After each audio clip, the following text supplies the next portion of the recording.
The year was 1913. Woodrow Wilson was president, and powerful banking interests, who had been trying for years, finally achieved their long-term goal of a silent coup d'etat by taking control of the American government. The first thing they did to accomplish their takeover was convince Secretary of State Philander Knox to lie to the American people and tell them that the 16th Amendment, the Income Tax Amendment, had been legally ratified by the states when it was not. The bankers knew that this tax would ultimately end up in their pockets. Because of this fraud, the American people were led to believe there was now a tax on their labor. Congress and the President are completely aware of this fraud, and it was even cited in a recent court case.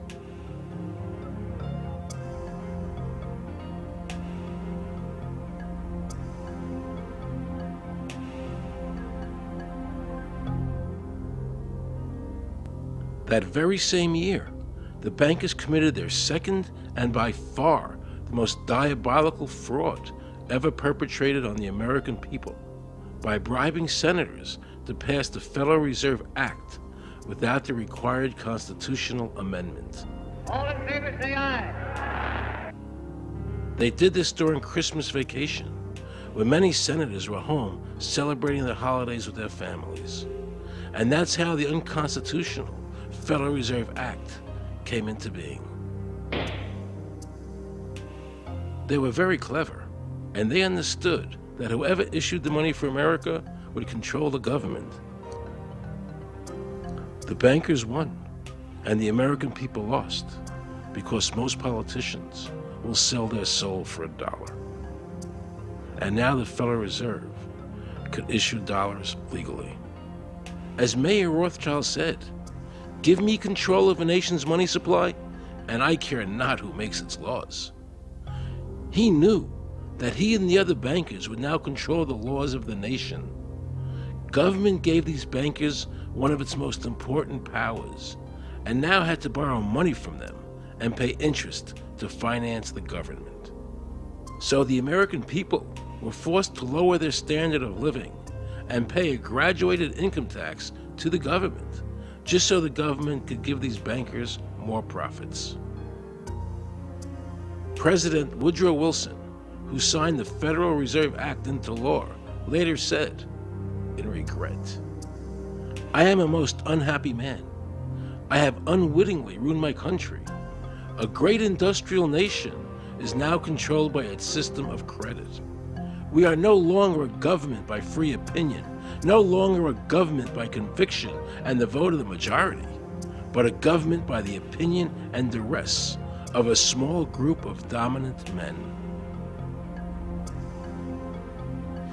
The Federal Reserve was created by Congress in 1913, and it was entrusted with the power granted originally to the Congress by the U.S. Constitution to coin money and regulate the value thereof.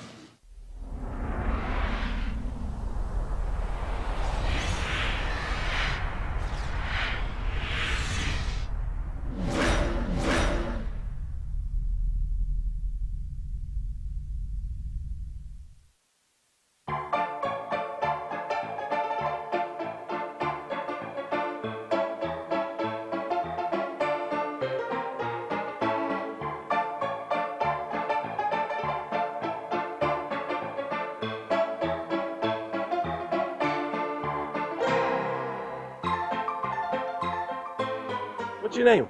Jan Crafting? Hi, Jen. I'm Aaron Russo. I produced the movie Is this a joke? Am I gonna No, make it's not a joke. Okay, good. No. I produced the movie Trading Places with Eddie Murphy and The Rose with Bette Midler, many movies, and I'm doing a feature film. And my film is about my quest to find out whether or not people pay income taxes. Do you pay an income tax? Yes, I do. You do? Yeah. Have you ever seen a law that requires you to pay an income tax? Have I ever read it? You mean in the page, black and white? No, Yeah. no. So you pay the income tax, I assume? Of late. Well, actually, no, I didn't file last year, but Okay. I'm sorry, is this on film? No, I paid my tax. My question to you is, have you ever seen a law that says you have to pay an income tax?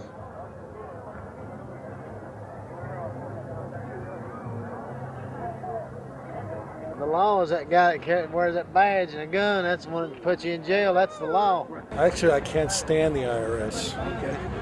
They're evil. Do you have any fear of the IRS? Not really, because I'm Canadian. I think it's actually unconstitutional, is what I've heard. Right. But to avoid any hassle, I pay it. If there was no law and I wasn't afraid of them coming and taking me to jail, absolutely, I wouldn't pay taxes. Okay, then no, I wouldn't pay income taxes. It's a no-brainer. You wouldn't pay it. I wouldn't pay it. Why would anybody? Because that's what they tell us we must do, else we're bad Americans. Would you pay it? No. Would you pay it? No. Why would you pay taxes if you don't have to? What if I told you that all your money that the income tax that's paid into the income tax just goes to pay the interest on the national debt? That's incredible. That's truly incredible. I thought it was for infrastructure and all the other stuff. The income tax is not legal because it would be a direct tax and it is not apportioned as the Constitution demands. If it's against the Constitution, then why are we doing it?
I really expected that, of course, there's a law that you can point to in the law book, the code, that requires you to file a tax return. Of course there is. Maybe I don't know what it is right then as he was speaking to me, but sure. So naively, I agreed to go off and research it and get back to him. 3.5 months later, I was at that point where I couldn't find the statute that clearly made a person liable, at least not me and most people I know. And I had no choice in my mind except to resign. I had to leave the IRS because I presented evidence that I had accumulated indicating that the agency was violating the law and violating people's rights. And I asked the agency for a response to my sincere concerns. And the answer I got was that they would not respond to my concerns and that they would provide me with the paperwork necessary to tender my resignation. But We the People Foundation for Constitutional Education put a full-page ad in the USA Today on July 7th, 2000. And within the body of that ad was a $50,000 challenge for anyone that could show the law. And to me, $50,000 is a lot of money. So I went after that and did the research based on the fact that I thought, let's put this baby to bed. I'm hearing all these rumors. I'm going to kill 2 birds with 1 stone. I'll answer these people's questions that are asking me, and then I'll win this $50,000. And, based on the research that I did throughout the year 2000, and that I'm still doing, I have not found that law. I've asked Congress, we've asked a lot of people in the IRS commissioners, helpers. They can't answer, because if they answer, the American people are going to know that this whole thing is a fraud. I was surprised to hear these highly trained and decorated IRS agents telling me there was no law requiring American citizens to file a 1040 or to pay an income tax on their labor. I haven't filed an federal income tax return since I left. I have not filed a tax return since 1999. Approximately 67 million people don't file an income tax return. I made a decision to go to Washington so I could attend the We the People Foundation press conference. They were going to serve a class action lawsuit on the IRS, signed by over 3,000 people, because the IRS has refused to show the law that makes Americans liable to file a 1040 or to pay an income tax on their labor. I was very curious as to why the IRS refused to show the law, as it seemed such a simple thing to do. Yet I was skeptical about the Foundation's claims. There had to be a law, right? I mean, we've all been told over and over and over again that we had to pay income taxes. No answers, no taxes. No answers, no taxes. No answers, no taxes. Most people believe that the income tax system is legal and that the revenue from the tax is used in the public interest. However, there is a substantial, conclusive body of evidence that proves that our income tax system represents the most pernicious form of tyranny. It is the greatest hoax ever perpetrated by government against the working men and women of America. American citizens, along with the Foundation, have been asking the IRS to specifically provide them with the underlying legal foundation upon which they administer and enforce the personal income tax laws in our country. At the national level, when people would attempt to contact somebody of a much higher authority, say the commissioner, same kind of thing. They would get answers that were in effect non-answers. There are a group of people standing outside today who assert that no law requires you to pay taxes and that you will not answer their petition to the government as to whether they're required to pay taxes. Are they required to pay taxes? I've been paying my taxes ever since I had my first job, and I think it's a fundamental construct of our nation that those of us who expect and demand the services from our government that the government provides, be they the protection of our country through the military, or be they the education of our children, or be they the protection of our environment, that we must pay for those services. So yes, I think there is a fundamental obligation, and that it's an understood and well accepted one.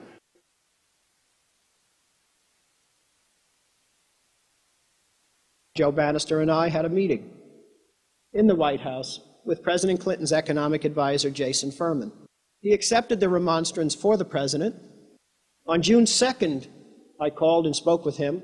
His words were, "We have decided that the issue of the legality of the income tax is not a high priority matter for the White House, and we will not be participating in any conference on the subject."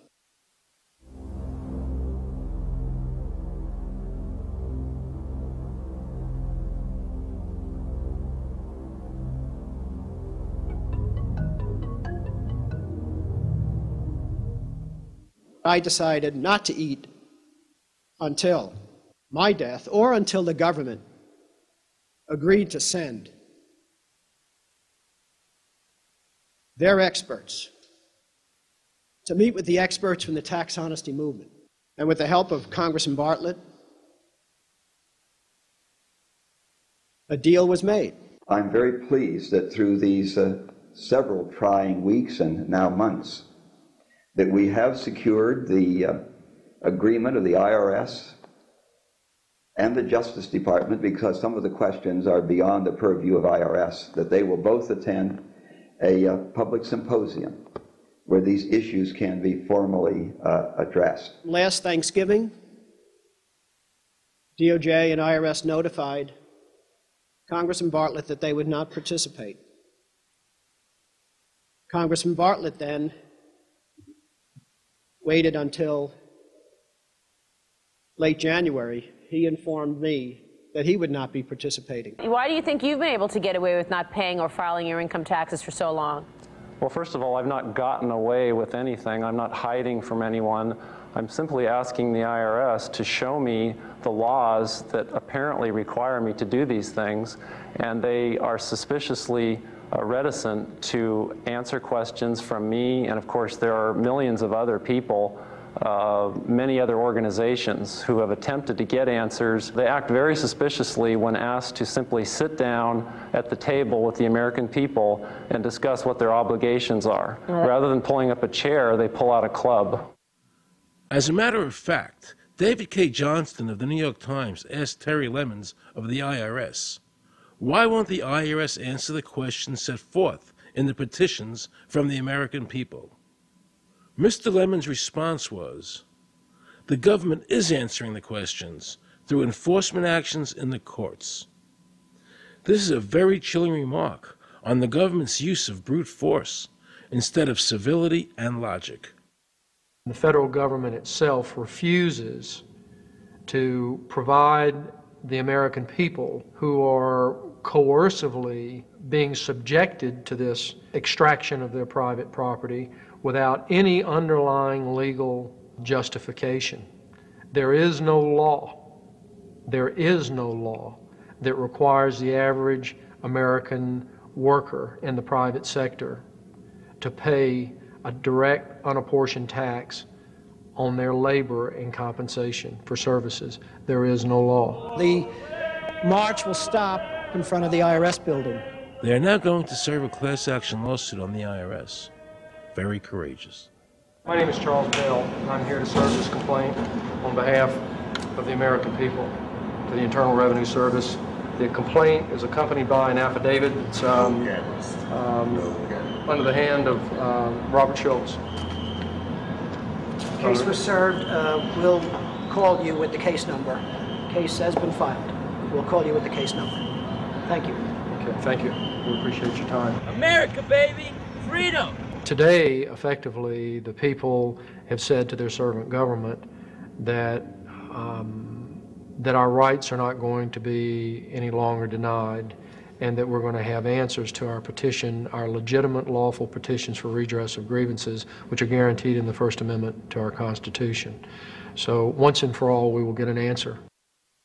On August 31st, 2005, federal judge Emmett Sullivan ruled, the government does not have to answer the American people's questions, even though it is guaranteed in the First Amendment. Our courts have made a decision that government does not have to show the law that it enforces. And the press never reported on this. Have we given this judge the authority to overrule the Constitution, the very foundation of American life?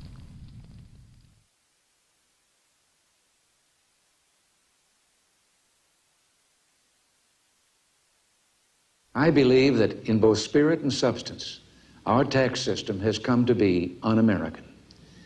Death and taxes may be inevitable, but unjust taxes are not.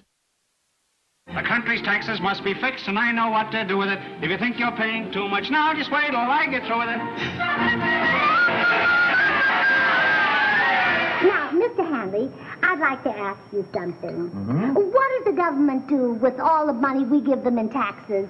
When President Reagan was elected, one of the first things that he did was appoint a blue ribbon panel of business people headed by Peter Grace, and is commonly referred to as the Grace Commission. And their job was to research all the various areas of the federal government and make a report. One of the quotes from the Grace Commission is, 100% of what is collected is absorbed solely by interest on the federal debt. All individual income tax revenues are gone before 1 nickel is spent on the services taxpayers expect from government. If we pay the salaries of the congressmen and the senators, we're supporting them, aren't we? Well, yes. Yeah. Well, then why can't we list them as dependents and deduct them? We've been brainwashed. People have been told, you know, that you need this income tax system to fund government, which is absolutely ridiculous. I mean, my question is, well, if that's true, how did we fund government from 1776 to 1913? The main purpose of the income tax is not to raise revenue, but to redistribute wealth and to control society. A lot of people might say, well, gee, if there wasn't an income tax, what would happen to education? They don't understand that education is paid for the most part, out of state and local taxes, your property tax. People might say, well, how are we going to build and maintain our highways if there's no money coming into the government? We need our highways. There is a tax on every gallon of gasoline that people buy. Proceeds from the income tax do not pay for highway construction. The amount of money that we spend on defense is exactly equal to the amount of corporate income tax, which is quite legal and quite constitutional. I think we should not want the income tax for several reasons. One is that It is the instrument of totalitarianism. It is the means by which the government can manipulate people and put you into a condition of servitude. Every year, you give the federal government a form that says, here's how all my money worked. If you lie, you could go to prison. So you're required to give them a financial statement that under, the force of law could put you in prison if it's not impeccable, right? And under the law, they're supposed to do the same. They're supposed to give you back a financial statement that says, here's what we did with your money. Except you comply and they don't. In fiscal 99, the Department of Defense had 1.1 trillion of undocumentable adjustments.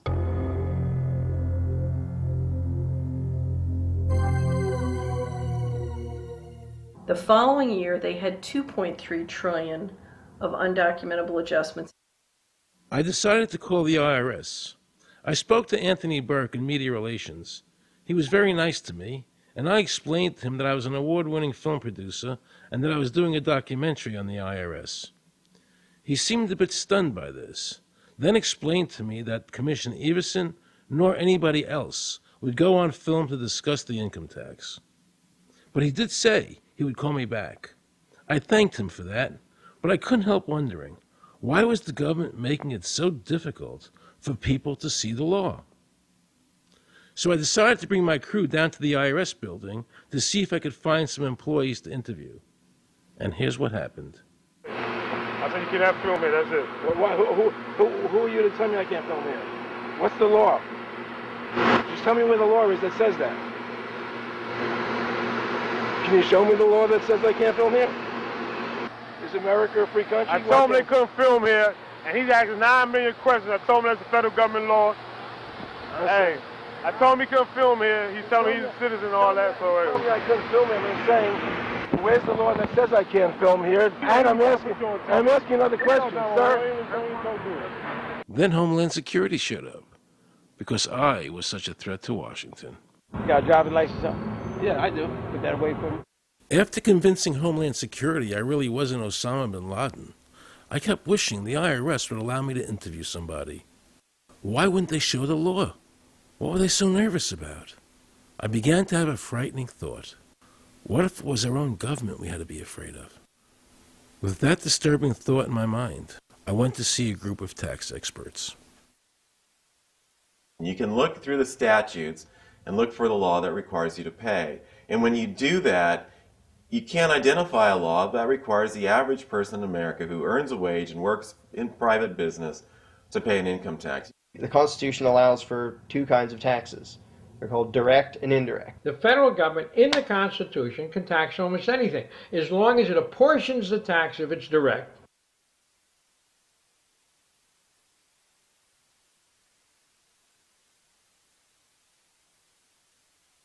The indirect tax is, for example, an excise tax. I can avoid the excise tax on gasoline. I can choose to ride my bicycle. I can avoid the excise tax on tobacco. I can choose not to smoke, or I can grow my own tobacco.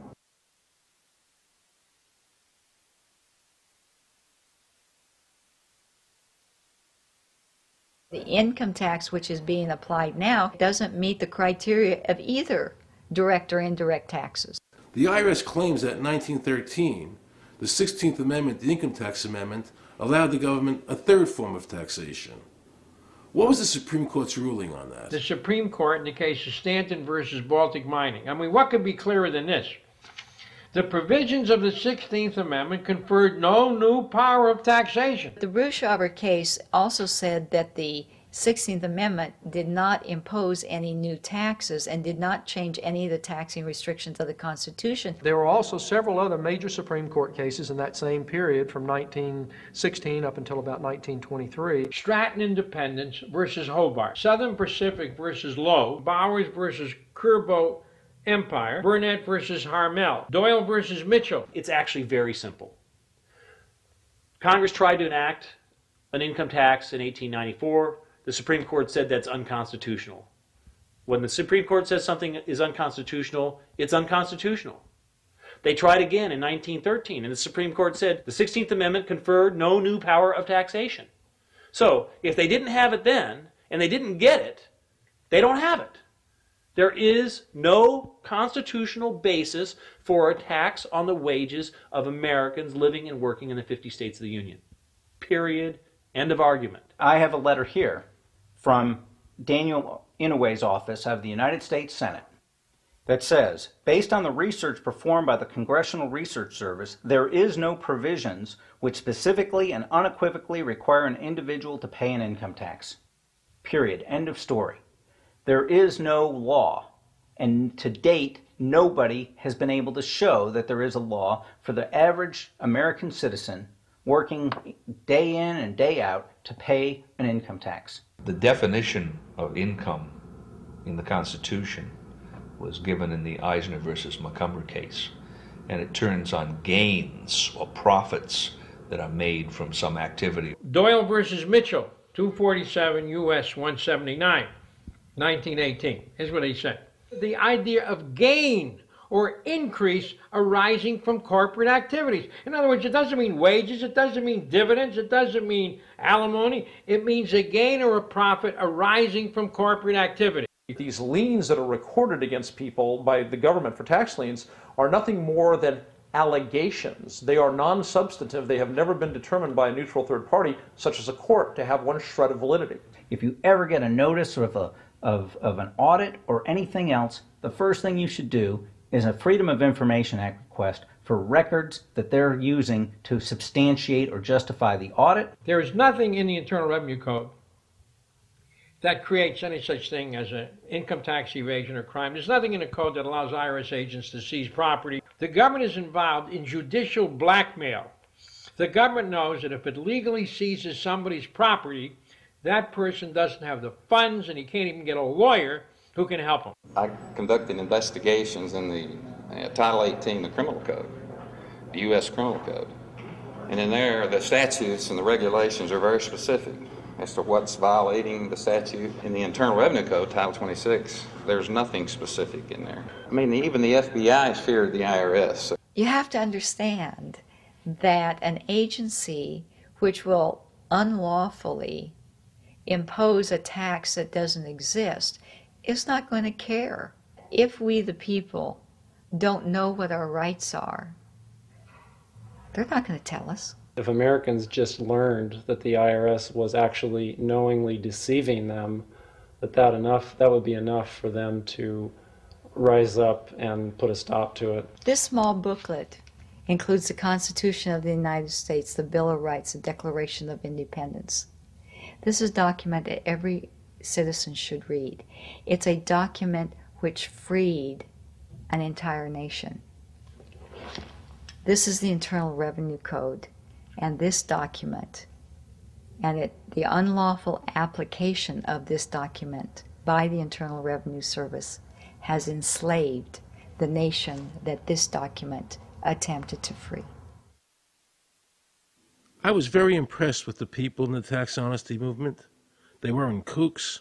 They were highly intelligent, well-researched, and very genuine. I was wondering why I never heard about all these Supreme Court decisions in the media.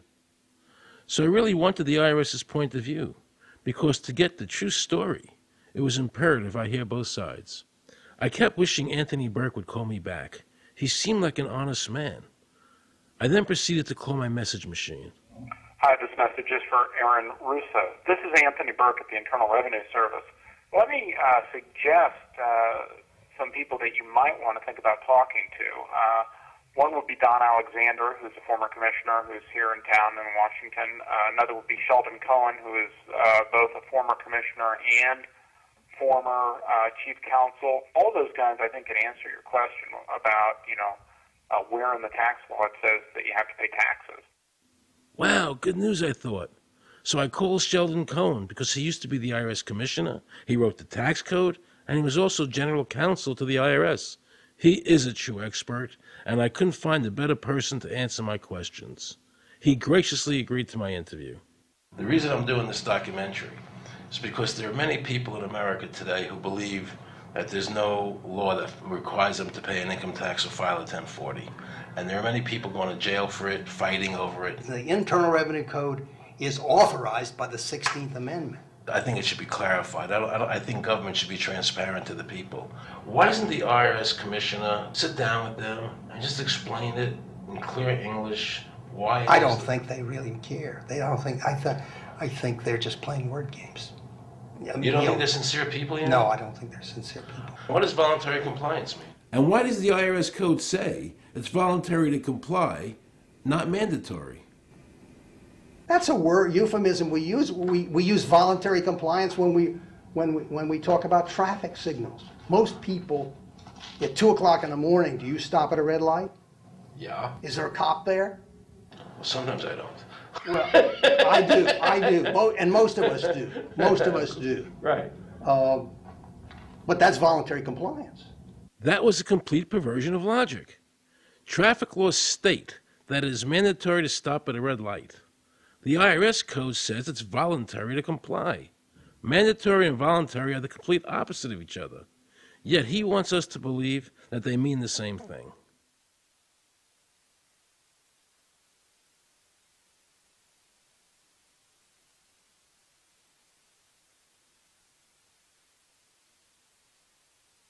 So can the government criminally prosecute somebody of information put on their 1040? Yes. Right, so doesn't that violate the Fifth Amendment? No. But the Fifth Amendment says I don't have to do anything that incriminates myself. Well, it doesn't incriminate you to put your income down. But you said before I could be put in jail for it. The commissioner wants us to believe that although the IRS demands that you fill out the 1040 and you can go to jail for it, that they are not violating your Fifth Amendment rights of self-incrimination. That is absurd. Isn't it true that the word income is not defined anywhere in the Internal Revenue Code?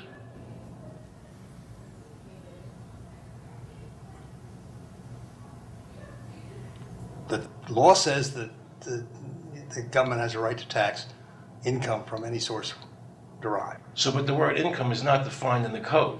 It just says income without a definition That's right. of what income is. That's right.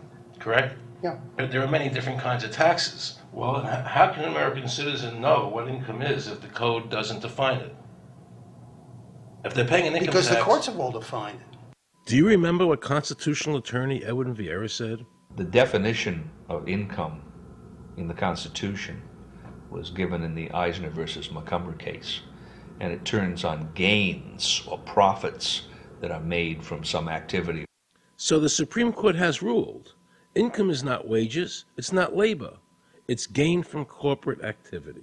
I believe that a man's labor is his private property. That's your view, but it's not the law.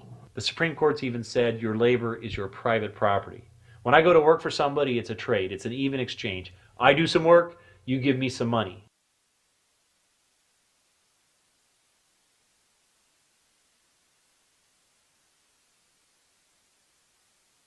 In 1916, we had the Bruce-Shaber case and the Stanton case.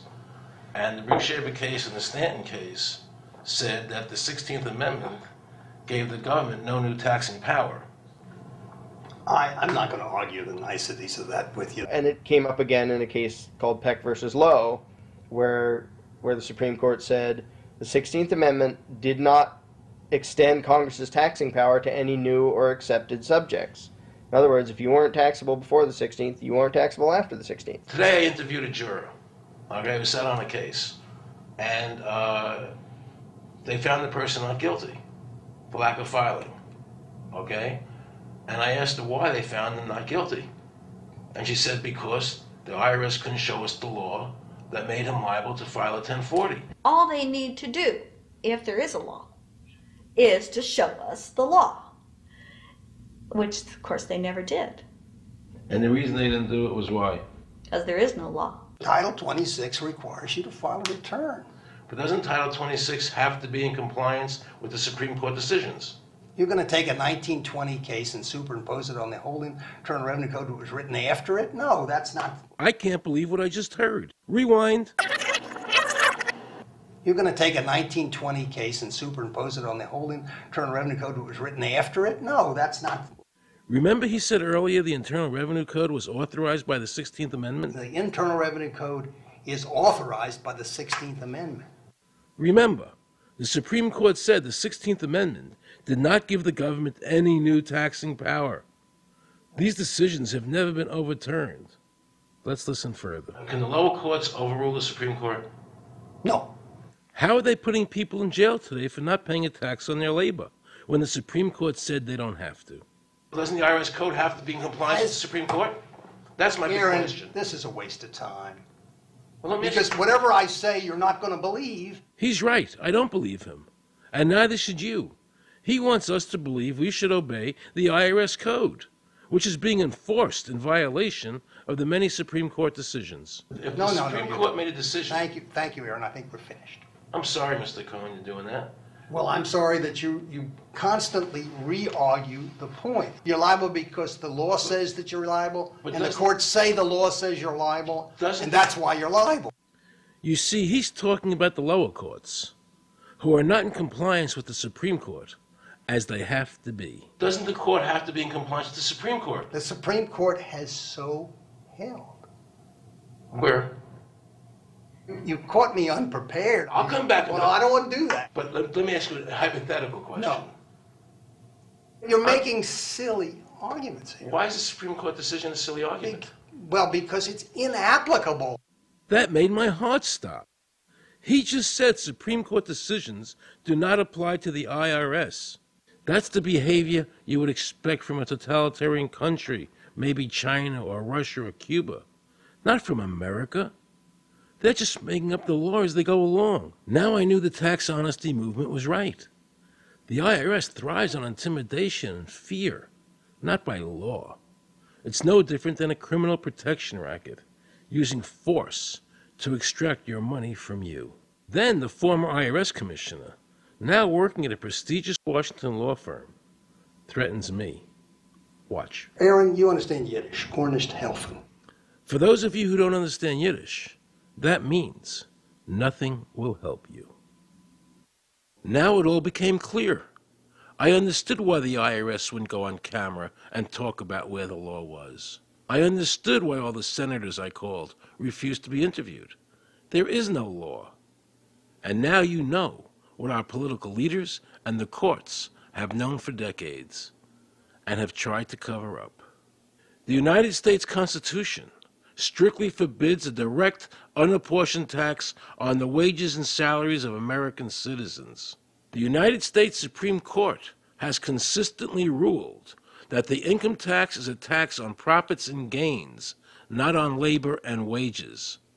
On behalf of the American people, I challenge the IRS to show me a statute that allows a direct, unapportioned tax on the wages and labor of the American people. And if I'm wrong, I will give my most humble apologies to the IRS. If the IRS is wrong, and there is no law, then every person who's been jailed should be let out of jail immediately, and any assets seized should be returned to their rightful owners. If this is a nation of laws and a free country, then the IRS should show the law to the American people. I felt an overwhelming need to understand why juries were finding innocent people guilty of not filing a tax return when there was no law requiring them to do so. So I went to talk to Marcy Brooks, a juror who used her common sense and did not allow the judge to railroad the jury into a guilty verdict.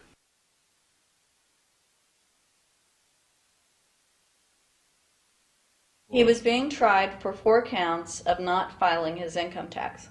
Okay. And our question was, well, what is to decide? Either he did or he didn't. It never occurred to us that he might actually be innocent while at the same time not filing. In the federal government, it is not a felony not to file taxes. Finally, they said, okay, if we're going to get this guy, we're going to have to put it in the state. They called up the IRS agent, Agent Craner. Craner? Yeah. Robert Craner? Mm-hmm. This is Ken Doherty. He's also an investigator with the Illinois Department of Revenue. This is a request for a copy of the delegation and authority order. Right, and I talked to my boss about that, and he said that my badge is that. Badge is the authority. I thought it had to be in writing. The last question that the defense asked him was, did you write any of this down? And Agent Craner looked right at him and right at us, and he said, I never wrote anything down.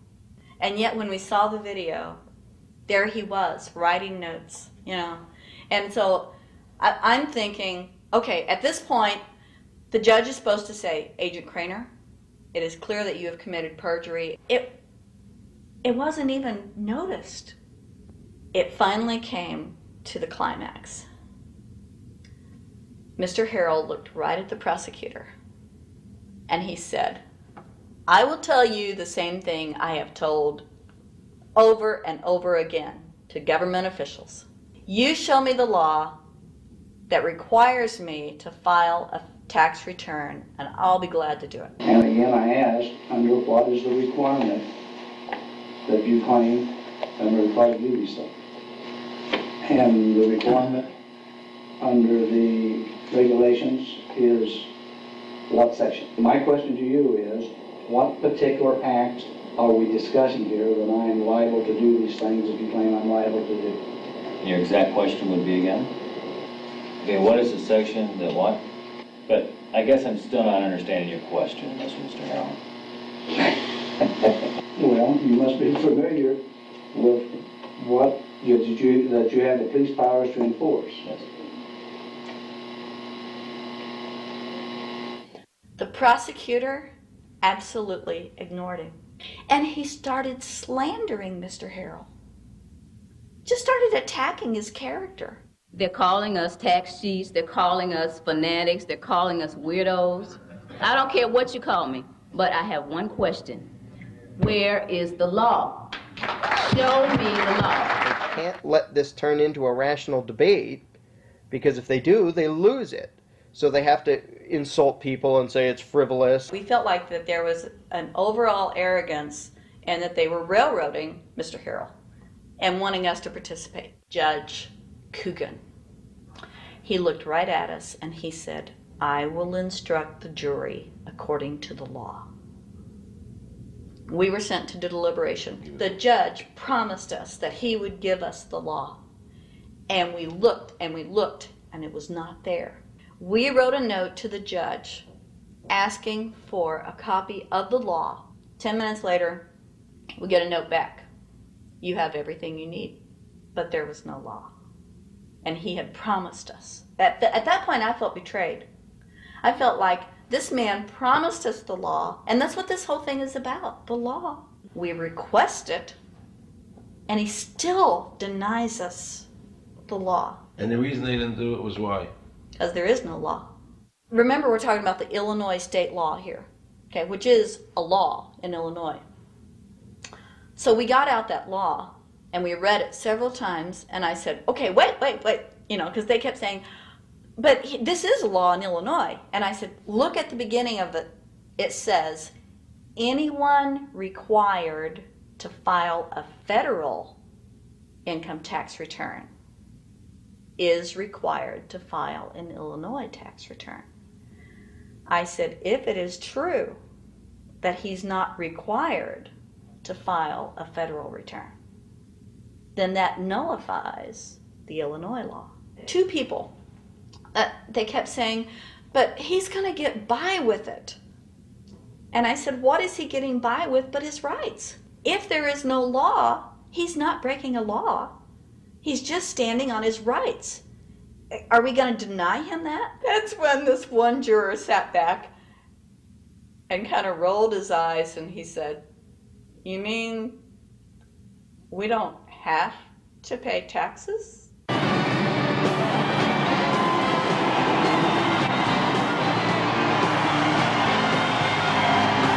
All of a sudden we realized that this trial was much bigger. And the ramifications of this trial were going to be so broad if it actually got out. I mean, it's like we had just discovered this great government secret. And so when we came out for the delivering of the verdict, the judge was, I'm sure, even at this point, I'm sure he still thought we would give a guilty verdict. And the reason I say that is because of the look on his face when the first not guilty was read. His face just turned white. I mean, it's like, I don't believe this. The second time, you could hear people out in the audience, just in the courtroom, just going, wow, and the judge is just getting red in the face. I mean, he was just livid. And the judge got up and left. I sat there and I thought, this truly is a victory for the people.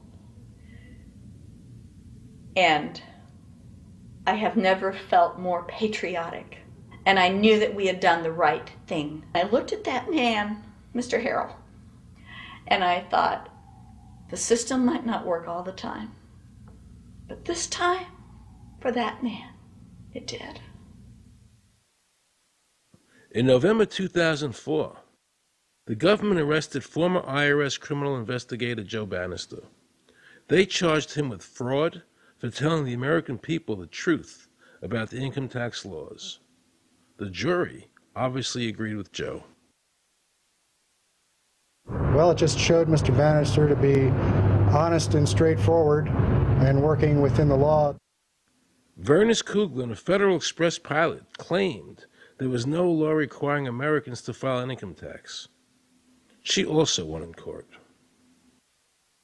24 people were criminally charged by the IRS because they claimed there was no law requiring them to file an income tax return. The fact is, neither the judge, nor the prosecutor, nor the IRS could bring that statute in there because it's not in the books. The jury came back with an acquittal for everyone.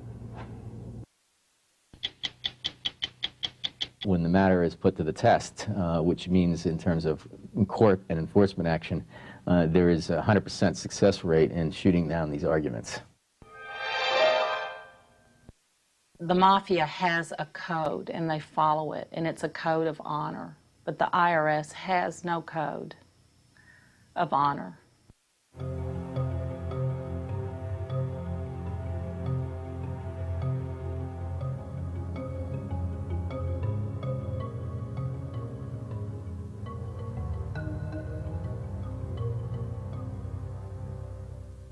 Meet Judge Dawson, a federal judge presiding over the Irwin Schiff tax case, who denied Irwin the ability to prove to a jury that there was no law requiring Americans to file an income tax return. He denied Irwin the right to prove to a jury there was no law by stating, "I will not allow the law in my courtroom." But the judge made sure the government never had to show the law as written by telling the jury, "You must follow the law as I give it to you." Nobody can know what the law is, because the law is what the judges say the law is. The lower courts today will not allow people, especially in tax cases, to bring in Supreme Court decisions as their evidence.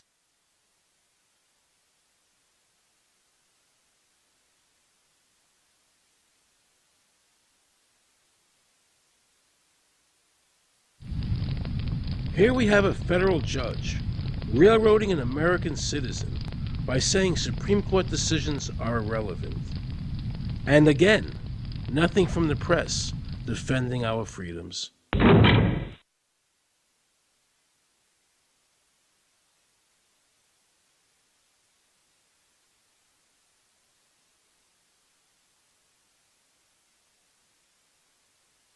So if you ever find yourself as a juror on a tax case, be sure to ask the judge to show you the statute written by Congress that allows the government to tax the wages of the American people.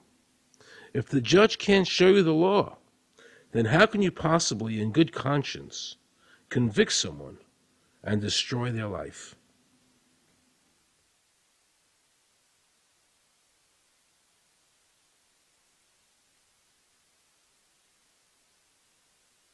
Let's see how the IRS treated one of America's greatest heroes, and someone I cherished as a child.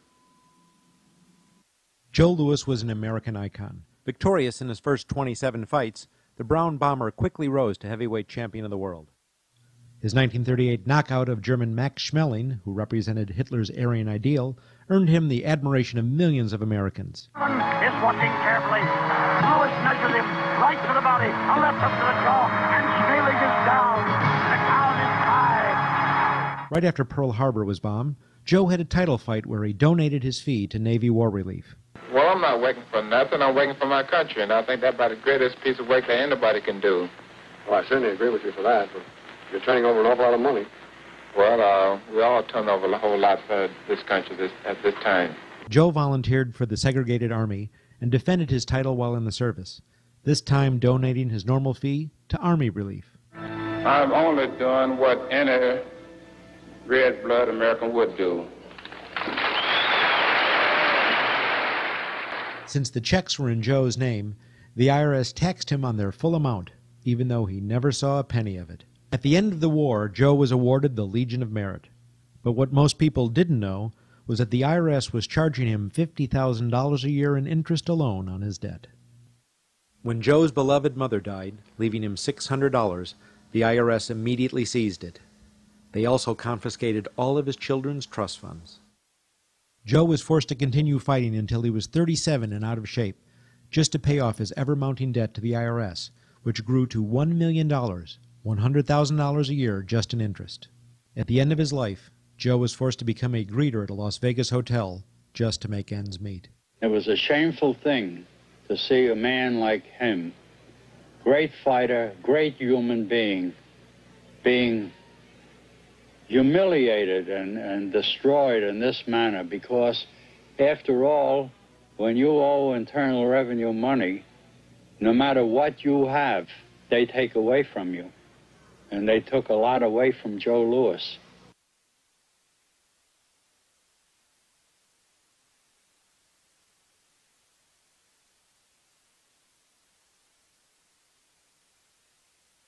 I made a decision to drive to Virginia Beach from Washington because I had heard stories about two law-abiding families who had been brutalized by the IRS. They were falsely accused by their bookkeeper of being drug smugglers and tax cheats.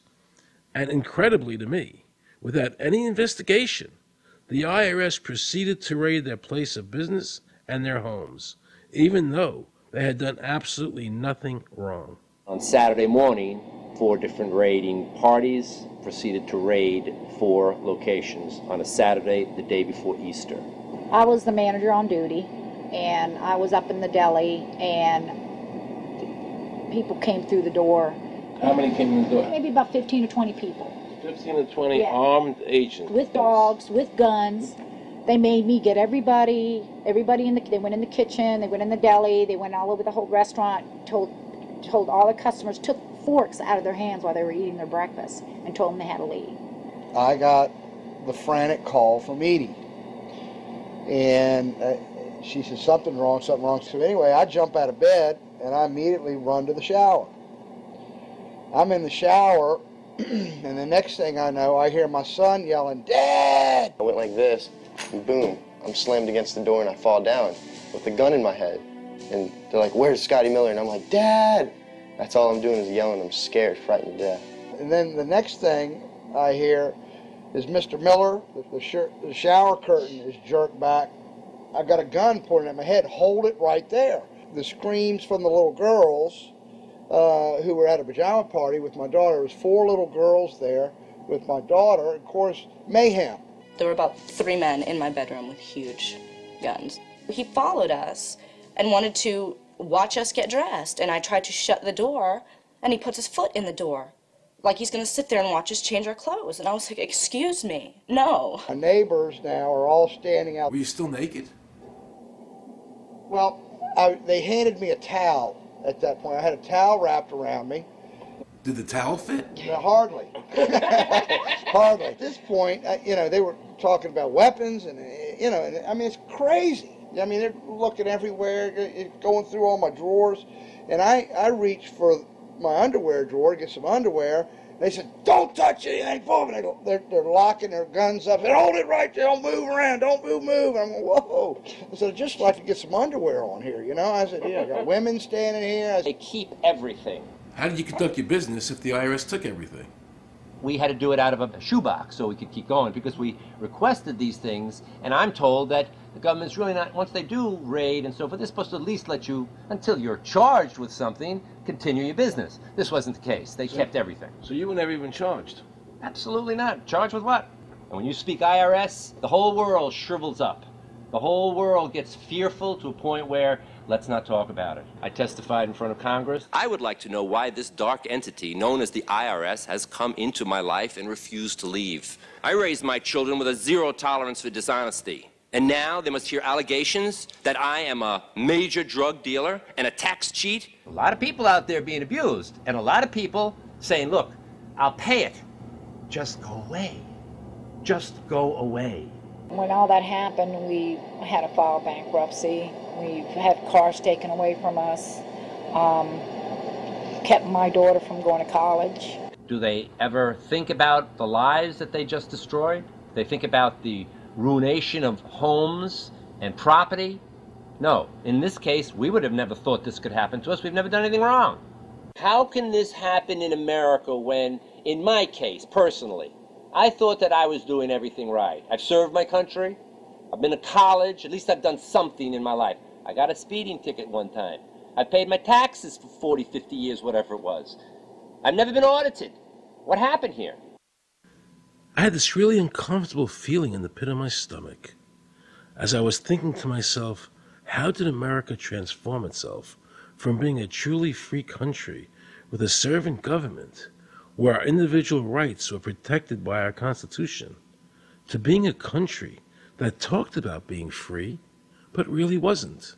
The change started when the Federal Reserve came into existence and America adopted one of the major planks of the Communist Manifesto by bringing to America this central bank.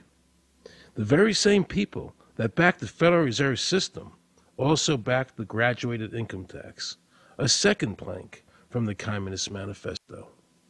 Do you know that the Federal Reserve is a private bank and not a government agency?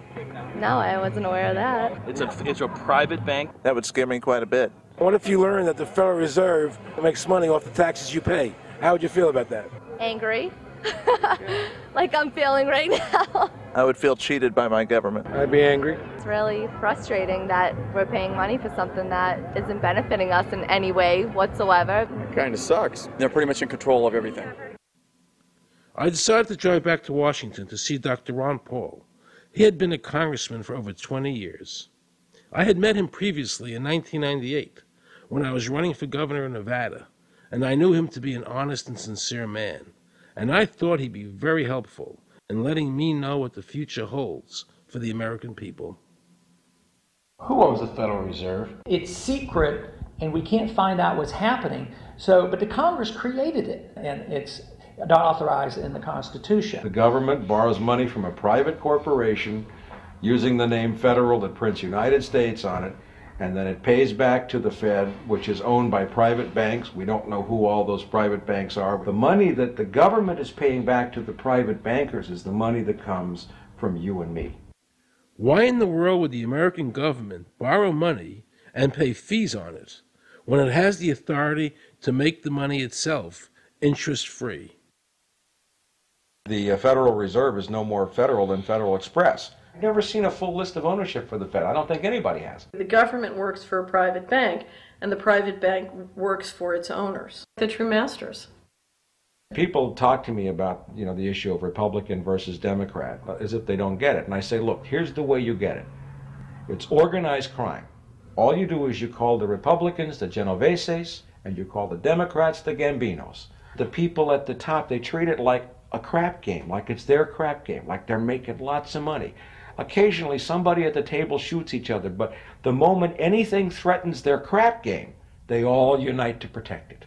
They're both controlled by the same financial, economic, and corporate interests. Once the banks get into the picture and they form a partnership with the government gives them the legal power now to create bank-issued money backed by the coercive power of government to require everybody to accept that bank money. In the course of the last century, they have converted this nation from a nation of independent freeholders to a nation of employees. And they're just one step away from being serfs. Most people spend the great bulk of their money for taxes, interest, and inflation. And all of that money goes to these two groups that comprise the cartel and their partner, the federal government. It's not a coincidence. So if Congress used its legal authority to shut down the Federal Reserve System, the American people would be much better off. Government should create, issue, and circulate all the currency. Creating and issuing money is the supreme prerogative of government and its greatest creative opportunity. Adopting these principles will save the taxpayers immense sums of interest, and money will cease to be the master and become the servant of humanity. Abraham Lincoln. Young people today are conditioned practically from the cradle on up to think that credit is a wonderful thing. You don't want to damage your credit. You want to do what you can so that you can go to the bank and get a good loan. There are no people who own their own property, who own their own houses, who own their own business, who finance their own business. They're only debtors. The average young person today has no concept that he's being drawn into a web, a trap. Like he's in the feudalist system, only he's going to like it. He's going to think, this is wonderful. I got my new red Corvette and I'm in debt for the rest of my life, but I'm looking good. A decision was made. Let's get all the debt up, let's move the jobs abroad, and instead of re-engineering your skills, we're going to dumb down America, and so the middle class will disappear. Really what most of the people in this country have become is food for the debt machine. When a person borrows money, it puts a noose around their neck and makes them servant to the lender, which is exactly what the Federal Reserve System is designed to do. And now our Congress, so dominated by the banks, is helping them to entrap people even further by passing new bankruptcy laws, making it more difficult for the people to declare bankruptcy and get a fresh start, while at the same time allowing the banks to charge very high rates of interest. This is the way the Democrats and Republicans, working with the banks, legally enslave the nation. Credit card industry is a huge political contributor. And unfortunately, a Can certain it be number of... It just seems so, like I say, just bald. This idea that credit card industry gives a lot of money to the government, so they will protect them even to the just abject disinterest of their own constituents. That happens kind of a lot. The board of directors of the Federal Reserve System is chosen by the president from a list prepared by the bankers themselves. The process of finding a Greenspan replacement is ongoing and is being managed by a small group of people responsible for coming up with a list of nominees. It's important that whomever I pick is viewed as an independent person from politics. If the American people ever allow the banks to control the issuance of their currency, the banks and corporations that will grow up around them will deprive the people of all property until their children wake up homeless on the continent their fathers conquered. Thomas Jefferson.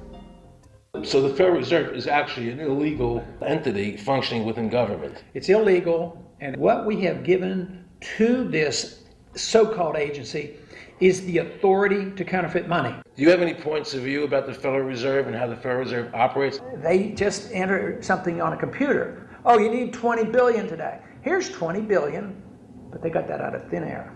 It came out of thin air, it goes to the Treasury then pays their bills. So it's no different than monopoly money.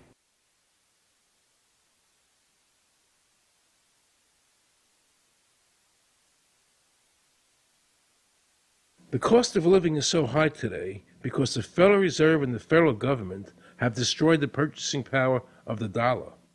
The dollar today is actually worth about 4 cents, despite the fact that the government, the Federal Reserve, and the media keep telling us that they're protecting the value of the dollar. This is a lie. All countries who have ever attempted to create money on thin air, the currency is eventually destroyed.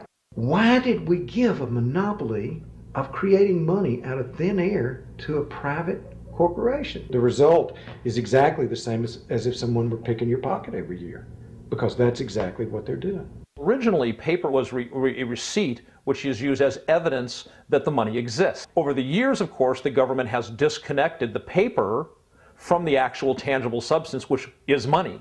So now we have a piece of paper which is evidence of nothing. In the past, people were able to take their receipts, the paper, to the bank and get the real money, the gold, in exchange for the receipt. This limited the amount of money that could be printed, thereby protecting the purchasing power of your savings. You don't have to worry. That's good because I work 3 jobs and I feel like I contribute. You work 3 jobs. 3 jobs, yes. Uniquely American, isn't it? I mean, that is fantastic. In the absence of the gold standard, there is no way to protect savings from confiscation through inflation. There is no safe store of value. Gold stands as a protector of property rights. Alan Greenspan, before he went to work for the Federal Reserve System. Now Alan Greenspan and the other central bankers want you to believe that the receipt, the paper, is the real money. This is nothing more than sleight of hand. It's a magician's trick. Because for them to maintain control over the government and the people, they have to convince you that this paper is really money. Because that is the essence of their power and our powerlessness to maintain control over our own government.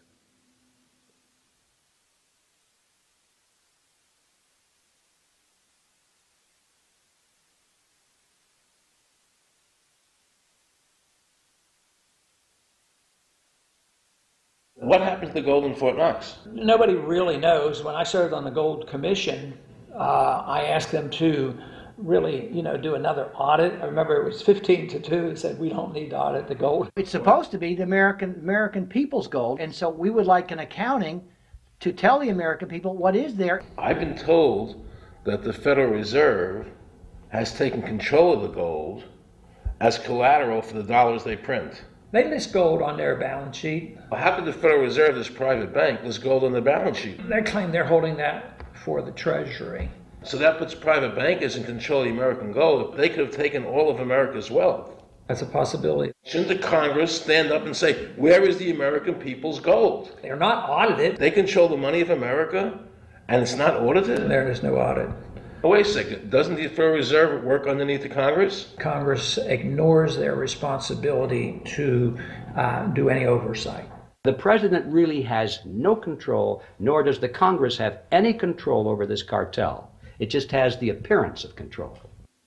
In the final analysis, the Federal Reserve bankers, with the help of the Democrats and Republicans in Congress, have swindled the American people. They have taken the true wealth of America, the gold, and given us a piece of paper in return. And again, not a word from the press. These frauds are going to continue until Congress is no longer intimidated by the Federal Reserve bankers, and Congress uses their legal authority to shut down the Federal Reserve System and to stop this loss of our freedoms.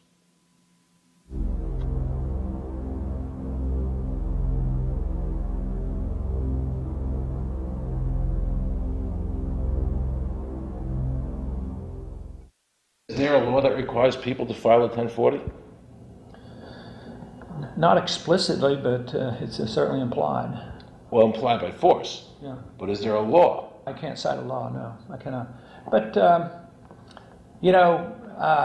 if they think it's the law and they have all the guns, it's an authoritarian approach. Well, yeah, but that's authoritarianism. Yeah. That's not a country run by law.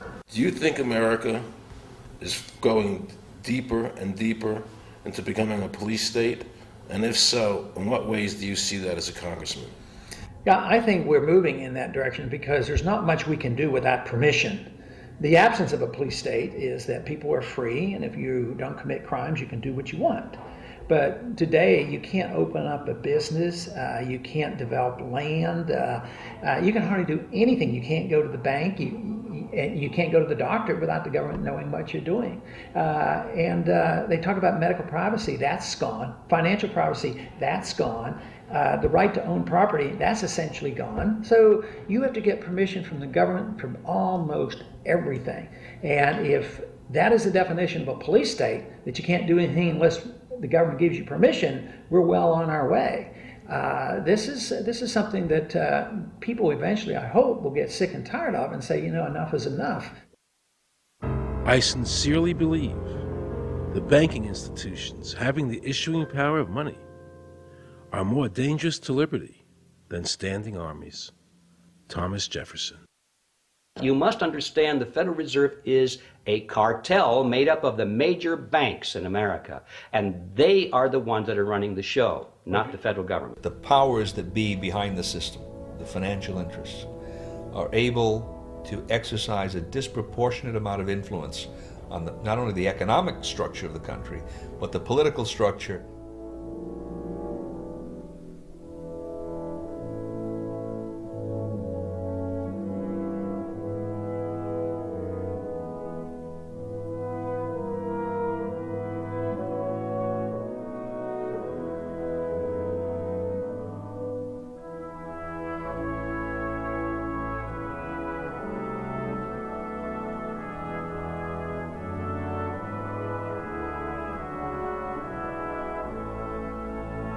This would be like the ultimate reaching of government into our personal health lives, which would be unbelievable. And not even our government, some, bureaucratic, diffuse, multinational, secretive government.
Assure the American people that, one, I've got the authority to do this. American people expect us to protect them and protect their civil liberties. I'm going to do that.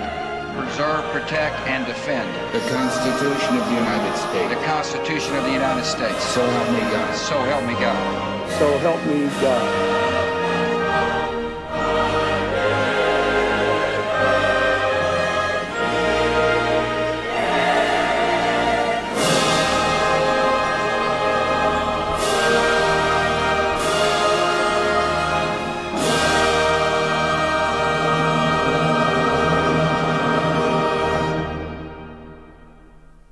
What happens if your own government is using more force and more coercion on its own citizens for the purpose of achieving its political ends? Is that government engaged in terrorism? Now let's watch the government add insult to injury to the people of New Orleans. No one will be able to be armed. We will take all weapons. That happened today in this wealthy neighborhood where homeowners had armed themselves to protect their mansions. Residents were handcuffed on the ground. In the end, police took their weapons but let them stay in their homes. Wasn't that kind and generous of the government to allow people to stay in their own homes? How thoughtful. Of course, they couldn't defend themselves from looters. For many of the police and guard troops, it is an uncomfortable job to do this in an American city. You never expect to do this in your own country. Walking up and down these streets, you don't want to think about the stuff that you're going to have to do. We are losing our right to property. The government is getting more pretexts to seize it, using the power to confiscate it with eminent domain. The asset forfeiture laws have proliferated.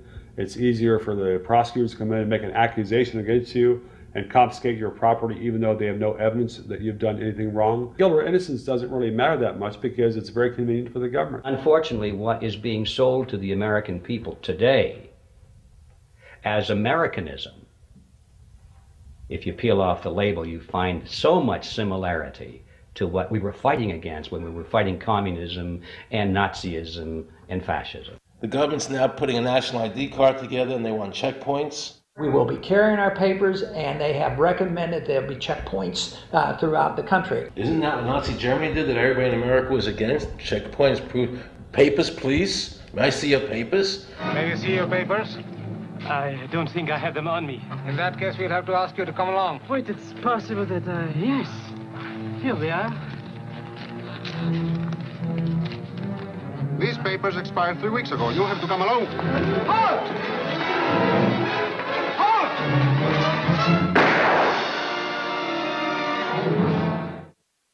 In the new legislation, the national ID card is in it. It takes 3 or 4 pages to describe, and it will be connected with our driver's licenses. The states will be instructed on exactly what they have to do. Social security numbers will be used. Some type of a physical proof, such as fingerprints or retinal prints, have to be on it.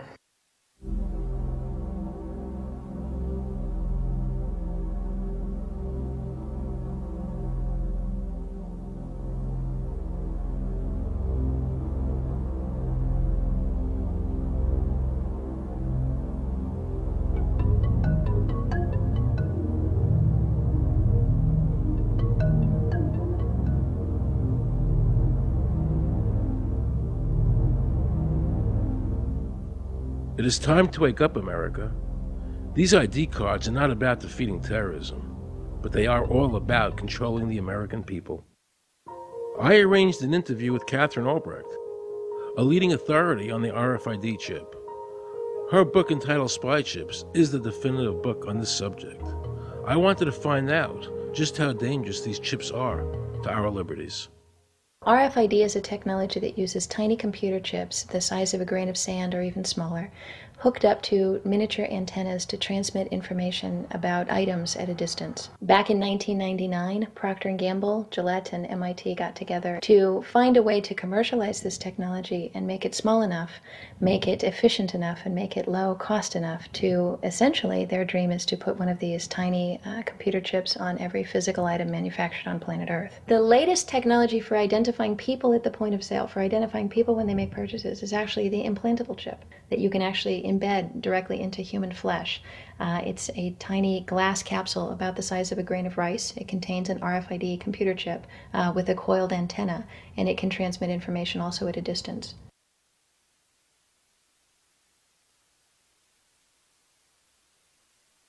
Can a microscopic tag be implanted in a person's body to track his every movement? There's actual discussion about that. You will rule on that, mark my words, before your tenure is over. Homeland Security folks, the Department of Defense, and others have expressed an interest in being able to more closely monitor the U.S. populace. And one way to do that, of course, would be being able to determine who buys what and where they take those things.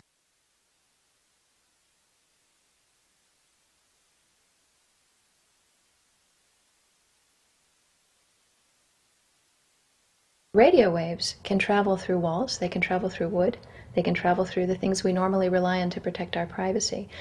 For example, your purse, your backpack, your pocket, anything you're wearing or carrying. Kraft Philadelphia cream cheese has been tagged with RFID and sold to consumers, as have Mach 3 razor products and other Gillette razor products, without the knowledge of the consumer. One of the tiny chips could actually even be the dot on the letter I on the back of the fine print on a package that you purchased. They were talking about having reader devices in every airport, on every bus, on every train, on every port, on every dock. One of the most worrisome applications of RFID are proposals to put them into cash, meaning that you would be able to track every banknote, where it had been, who it had been issued to, and create, in essence, an audit trail.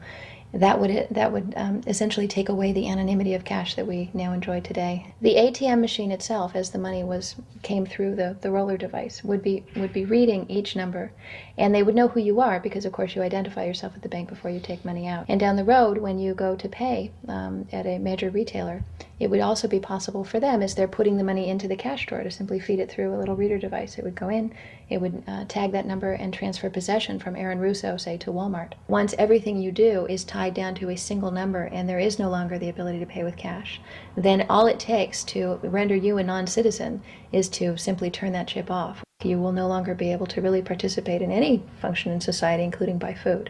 So through the implementation of the Federal Reserve System, the American citizen has gone from being a private individual who had real money, gold, in his possession that was private, to a citizen who has no privacy because all money is now being digitized. They can deduct whatever amount of money they want out of your digits whenever they want. They can trace you whenever they want. You'll be at their mercy. God forbid we allow this to happen in America. This is absolutely Orwellian. I mean, it's talking about Big Brother looking over your shoulder at absolutely everything you do, every purchase you make, every place you go, every company you interact with. All of that would be reported back potentially to the government.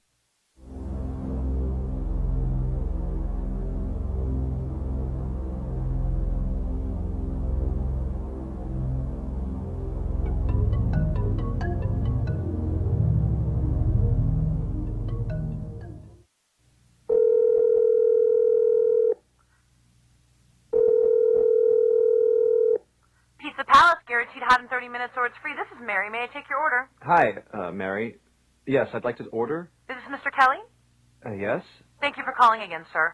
I show your national identification number as 610-204-9998-45-54610. Is that correct? Yes. Thank you, Mr. Kelly. I see you live at 736 Montrose Court, but you're calling from your cell phone. Are you at home? I'm just leaving work, but I'm... Oh, we can deliver to Bob's Auto Supply. That's at 175 Lincoln Avenue, yes? No, I'm on my way home. How do you know all this stuff? We just got wired into the system, sir. Oh, well, I'd like to order a couple of your double meat special pizzas. Sure thing. There'll be a new $20 charge for those, sir. What do you mean?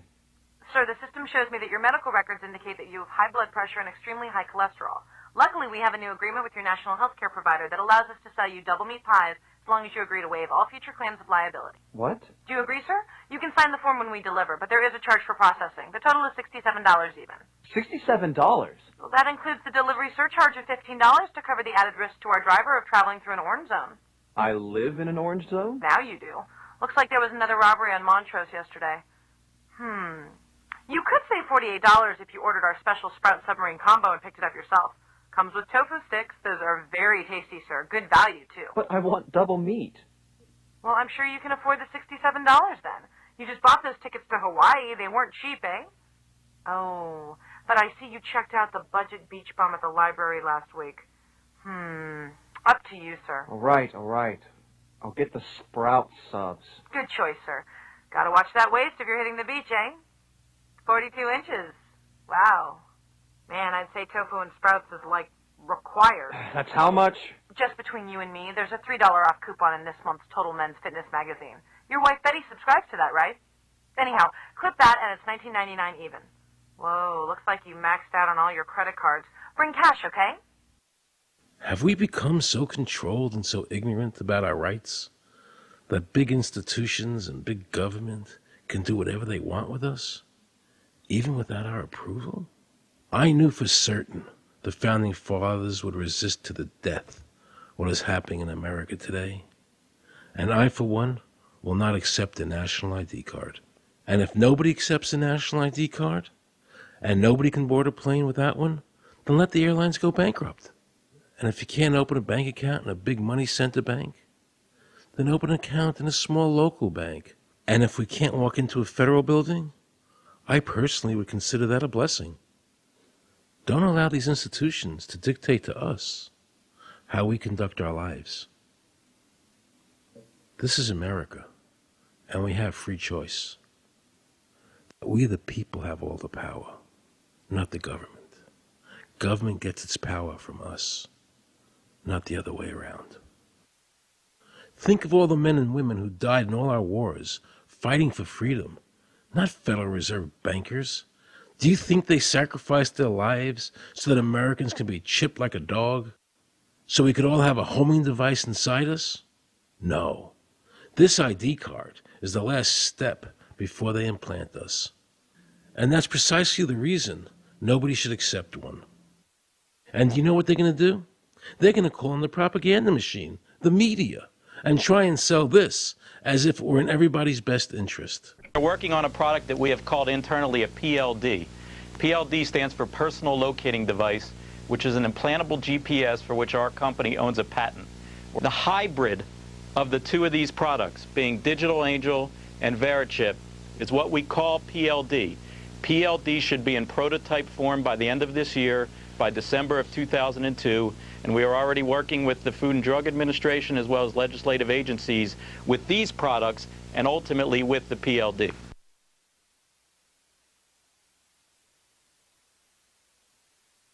We have a Florida family who are really pioneers in a brave new world. They have volunteered to be the first ever to have microchip identification devices implanted into their body. After 9/11, I was really concerned with the security of my family. I wouldn't mind having something planted permanently in my arm that would identify me. Talk about identification papers. Watch what happens to a woman in Florida whose license was suspended. Get out of the car or I'm going to tase you. The next street off the Sequest.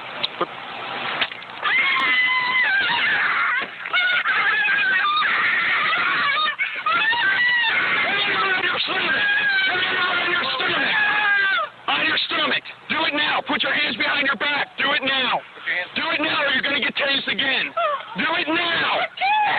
Do it now.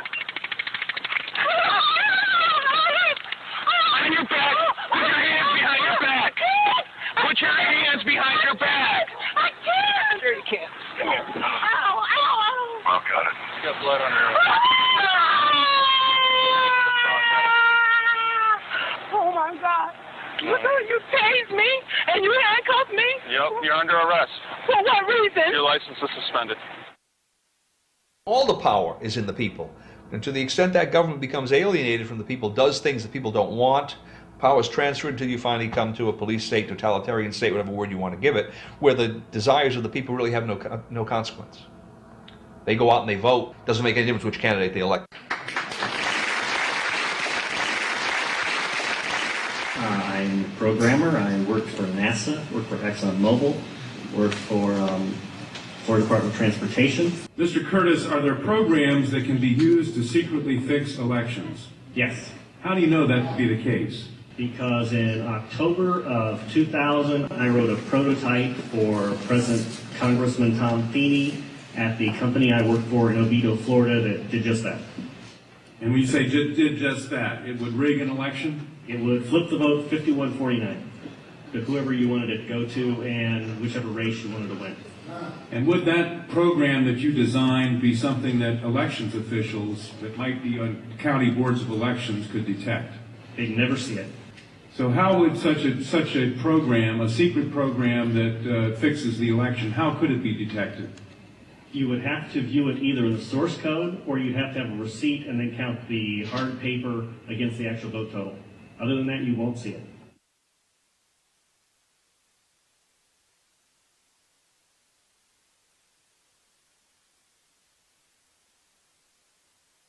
Given the availability of such vote rigging software and the testimony that has been given under oath of substantial statistical anomalies and gross differences between exit polling data and the actual tabulated results, do you have an opinion whether or not the Ohio election, presidential election, was hacked?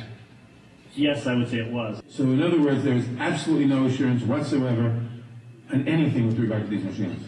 Absolutely none.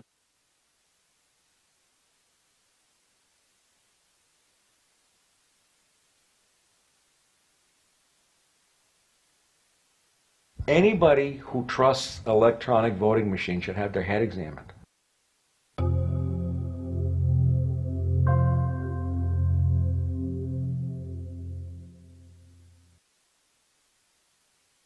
Many of the voting machine companies are owned and operated by foreign agencies.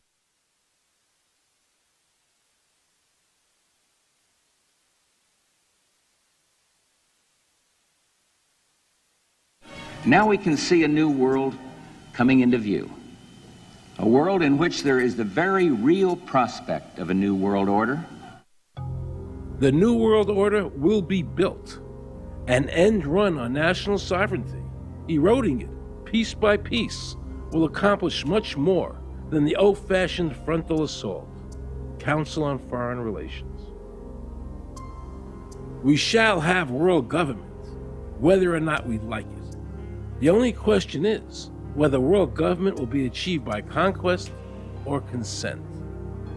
Paul Warburg, Council on Foreign Relations and architect of the Federal Reserve System.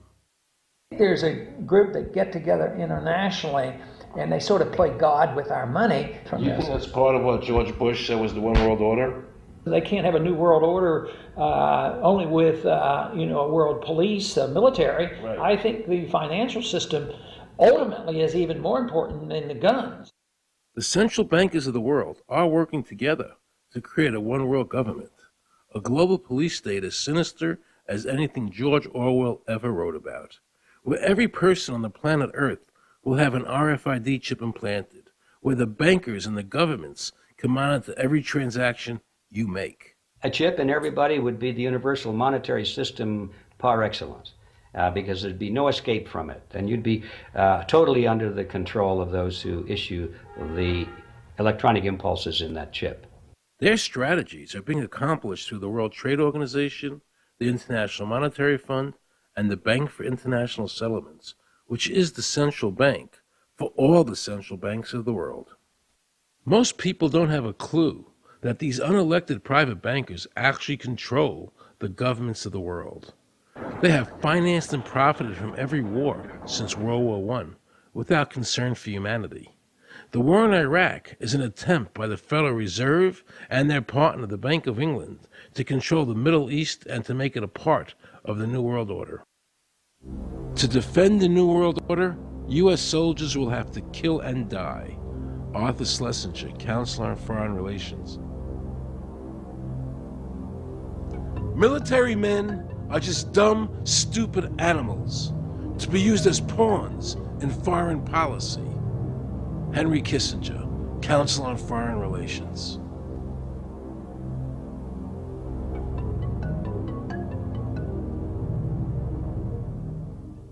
Now let's listen to this quote by Robert Reich, a member of President Clinton's cabinet and one of his most trusted advisors.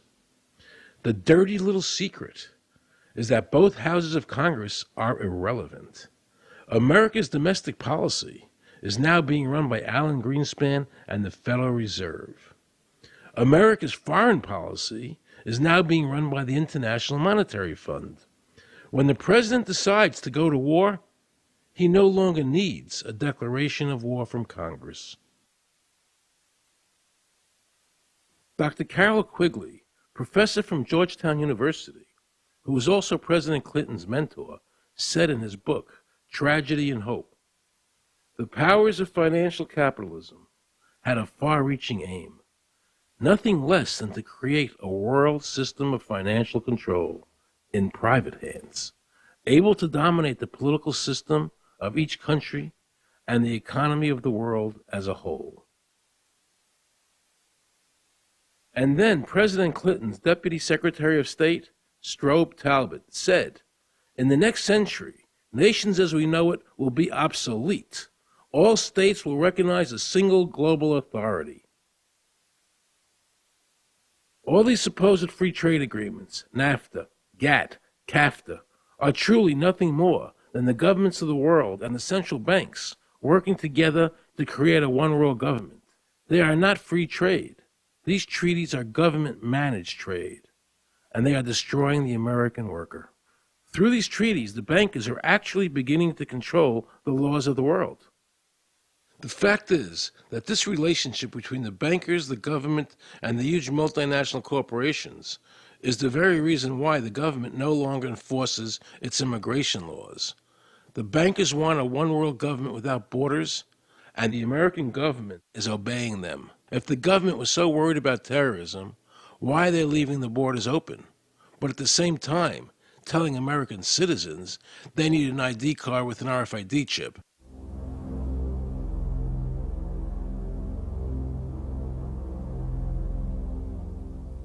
Osama bin Laden could not come over here and limit your rights or my rights to free speech, from search and seizure, from all of these elements in the Bill of Rights. Impossible for him to do that. They could never accomplish that on their own. But through our government, they've apparently accomplished that. Look what happened in Europe. The people that voted down the European Constitution wanting each country to stay sovereign. Yet the private central bankers are pushing the governments forward to make this Constitution happen, even though the people voted against it and clearly do not want a world government nor one European government.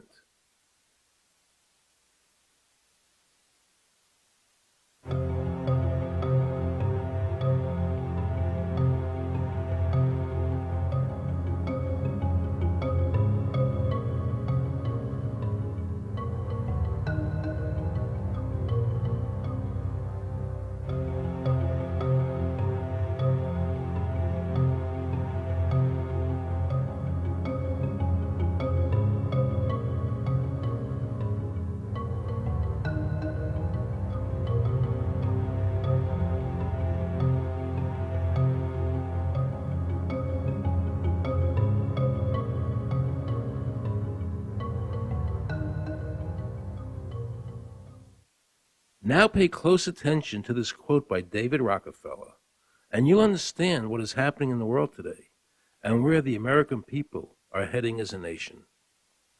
We are grateful to the Washington Post, the New York Times, Time Magazine, and other great publications whose directors have attended our meetings and respected their promises of discretion for almost 40 years. It would have been impossible for us to develop our plan for the world if we had been subjected to the lights of publicity during those years. But now, the world is more sophisticated and prepared to march towards a world government. The supranational sovereignty of an intellectual elite and world bankers is surely preferable to the national autodetermination practiced in past centuries. David Rockefeller, a member of the Council on Foreign Relations, actually believes that we would be better off if he and his banker friends ran the world.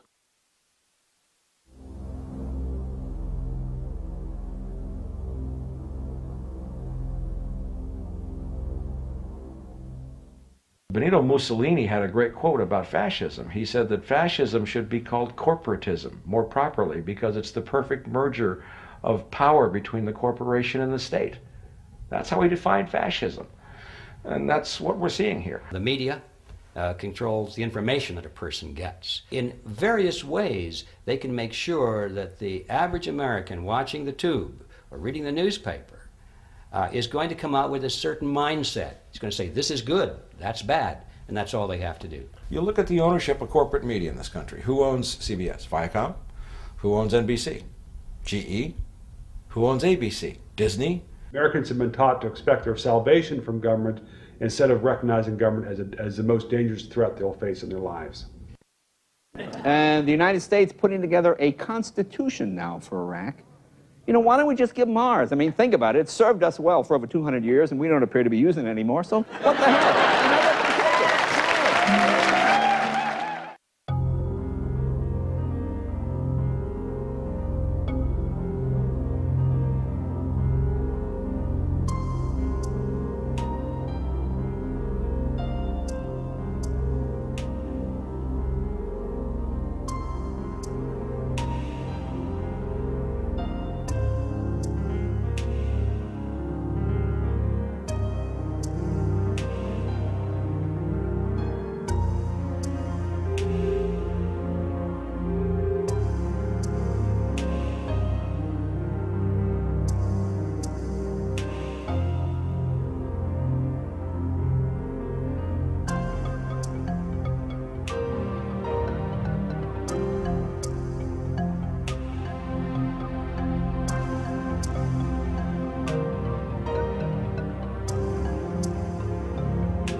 I think that the ultimate choice that's being presented to mankind is that it's time to either evolve or perish.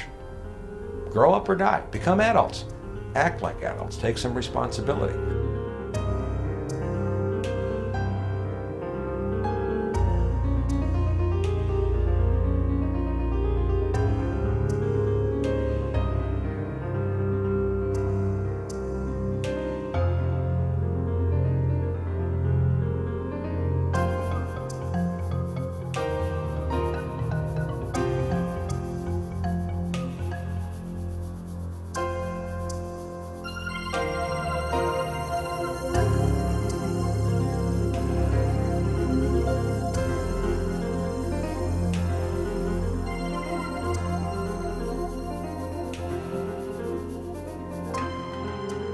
I like the old idea where you could do what you thought you could do and what you wanted to do as long as you didn't hurt other people.